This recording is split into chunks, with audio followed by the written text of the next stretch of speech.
Ça va les gars, c'est comment? Bon, je vais parler d'un truc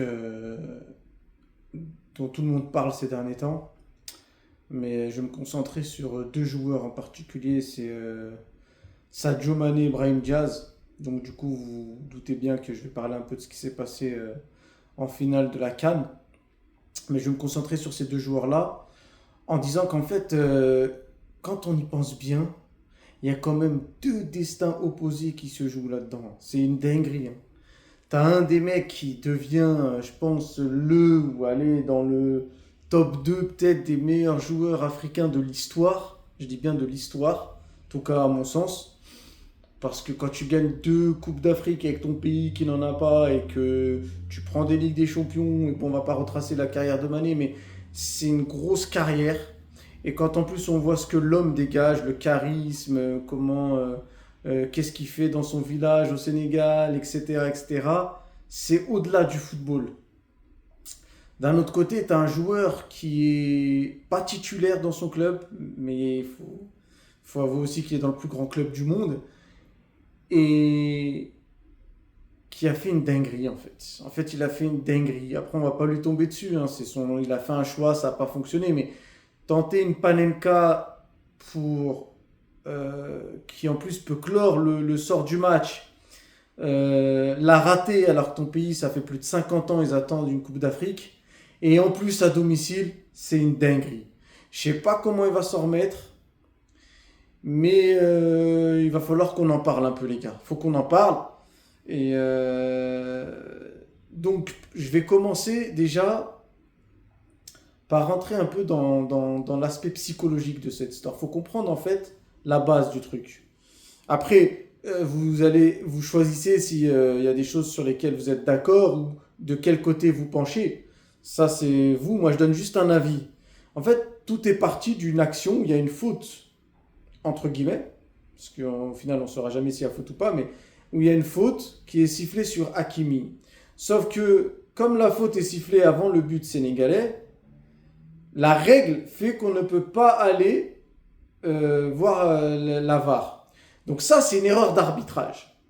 Faut le dire, faut pas se mentir. Ça, c'est une erreur d'arbitrage parce que le fait que tu siffles avant le but fait en fait, ça fait qu'on ne peut plus revenir sur cette action et pouvoir la juger. Ce qui est complètement débile parce que le VAR existe pour ça. Donc normalement, le VAR, il est là pour que, justement, quand il y a des actions comme ça de but, tu laisses finir l'action. Donc le but. Ensuite, tu peux aller juger si la faute, elle est là ou si elle est contestable et accorder le but. Mais quand tu siffles avant que le but n'ait lieu parce que toi, en tant qu'arbitre, tu dis qu'il y a faute alors que peut-être il n'y avait pas. Et d'ailleurs, sur les grands plans, on voit tous les ceinturages dans la surface et tout. Je pense que la faute qui est sifflée, à mon sens, à moi en tout cas, c'est la moins grosse qu'il y a dans la surface. Mais après, chacun se fait son avis. Et à partir de là, le fait qu'il est sifflé, il ne peut plus consulter le VAR. Derrière, 2 minutes après, tu as une faute sur Brahim Diaz. La faute existe, plus ou moins légère, chacun se fait son avis, mais elle existe. Qui est sifflée et on consulte le VAR. C'est là qu'il y a une vraie polémique. C'est parce que tu fais une erreur d'arbitrage avant, qui coûte sûrement un but au Sénégal, parce que tu prends une décision qui t'empêche de vérifier si tu as tort ou si tu as raison. Derrière, tu siffles un penalty, mais la différence c'est que quand tu siffles le penalty, tu as le droit d'aller voir si tu as tort ou tu as raison. Et c'est ça qui casse le truc. Parce que c'est à l'interprétation de l'arbitre. Certains diront que c'est léger. Il l'attrape comme ça et tout, mais de vous à moi, que vous soyez marocain, sénégalais, turc, tunisien, libyen, tout ce que vous voulez, on va pas se mentir. Les accrochages comme ça dans la surface, il y en a plein et c'est jamais sifflé. Ça ne veut pas dire que tu ne peux pas siffler faute. Je dis juste que pour le football, le penalty ne devrait pas être sifflé. Pourquoi? Parce que, comme je viens de le dire, ça arrive souvent dans le football. Et deux, le truc le plus chiant, c'est que juste avant, tu as pris une décision de fou. Normalement, n'importe quel arbitre, soit déjà, même si l'action d'avant n'existe pas, il hésite à siffler un penalty parce que sur un coup de pied d'arrêté, une bousculade comme ça dans la surface, c'est dur de siffler un penalty. Mais en plus, psychologiquement, quand tu as eu l'action juste avant, tu ne dois pas siffler, à mon sens. Maintenant, tu le fais. De là, ça engendre des dingueries, des trucs jamais vus dans le football. L'entraîneur sénégalais, à cause de cette décision-là, veut absolument que ses joueurs rentrent dans le vestiaire. Sachant que ce même sélectionneur, l'entraîneur du Sénégal, c'est Pape Thiaw, je crois son nom, il a dit quoi? Avant, à la conférence de presse d'avant-match, ou la veille, il avait expliqué que ses joueurs n'avaient pas eu le droit à une escorte de sécurité et qu'ils se sont retrouvés entourés de spectateurs marocains. Euh, donc le sélectionneur a mis un peu tu vois, il a mis un peu de l'huile sur le feu dès le début parce que il commençait déjà à chercher un truc. Parce que à mon sens, moi, quand il se passe rien, faut rien dire. Dire, ok, tes joueurs, ils n'ont pas eu l'escorte qu'il fallait, la protection qu'il fallait, mais ça s'est bien passé au final. Donc, est-ce que ça sert à quelque chose d'en parler? Je ne pense pas. C'est mon avis. Par contre, le fait de faire rentrer tes joueurs, il y a un côté que je comprends et un côté que je ne comprends pas. Celui que je ne comprends pas, c'est parce que c'est une règle. Normalement, quand tu fais ça, surtout en plus 10 minutes, normalement, quand tu fais ça, il y a une décision qui est que le Sénégal aurait dû perdre sur tapis vert. Ça, c'est la règle du football. Maintenant, mon avis personnel à moi, c'est très bien joué du Sénégal. Pourquoi je dis ça? Juste parce qu'il y a un passé de fou dans le football africain. Et à un moment donné, je veux que tes équipes se rebellent. Alors, vous allez peut-être me prendre pour un fou, hein, parce que l'image de l'Afrique et tout, mais quand ça fait, moi, j'ai un certain âge, quand j'ai regardé déjà 10 CAN dans ma vie et que je vois que c'est la merde pendant tout le temps, je me dis, il faut peut-être essayer des trucs comme ça. C'est radical, mais on ne sait jamais.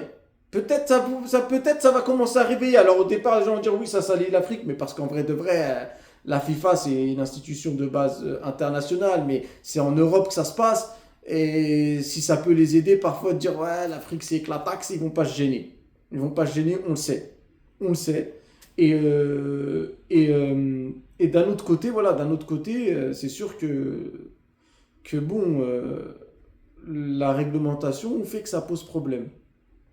Au final, ça s'est passé parce que grâce à Sadio Mané, les joueurs sont revenus sur la pelouse et le match a pu finir. Brahim Diaz décide de faire une panenka, il la rate. Derrière, en prolongation, les Sénégalais marquent le but. Donc voilà, c'est pour ça que je dis destin opposé.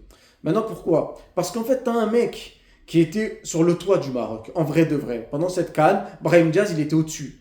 Tout le monde disait que c'était le meilleur joueur du Maroc, voire le meilleur joueur de la compétition, et il a eu le trophée pour.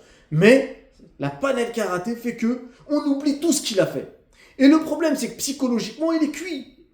Il est cuit, j'espère qu'il va se relever, Inch'Allah, comme on dit chez nous, qu'il va se relever, surtout qu'il joue dans mon club, même s'il est remplaçant, je veux que quand il rentre dans le terrain, il soit bon.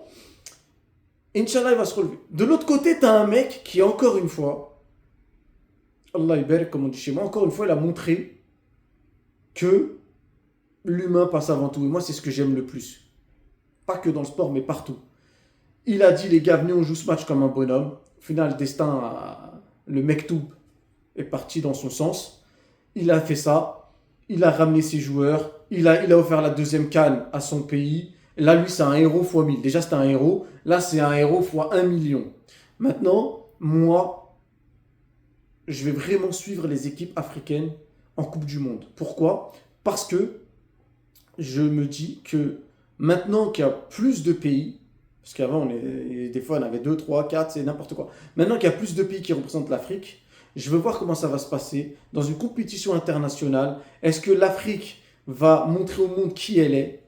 Donc je serai derrière le Maroc, derrière le Sénégal, derrière tous ces pays-là, derrière mon pays, la Tunisie, même si, pour être franc avec vous, je pense réellement que le Maroc et le Sénégal peuvent aller beaucoup plus loin que la Tunisie, vu ce qu'a montré la Tunisie en CAN.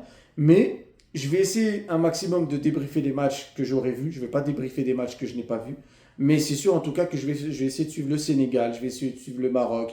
Bon, je vais suivre la Tunisie, ça c'est automatique, mais je vais essayer de débriefer un maximum d'équipes africaines pour voir ce que ça donne. Et en espérant que la plupart sortent des poules, puisqu'il y en a, j'ai peu d'espoir. Mais le Sénégal ou le Maroc, par exemple, j'ai de grands espoirs qui font encore quelque...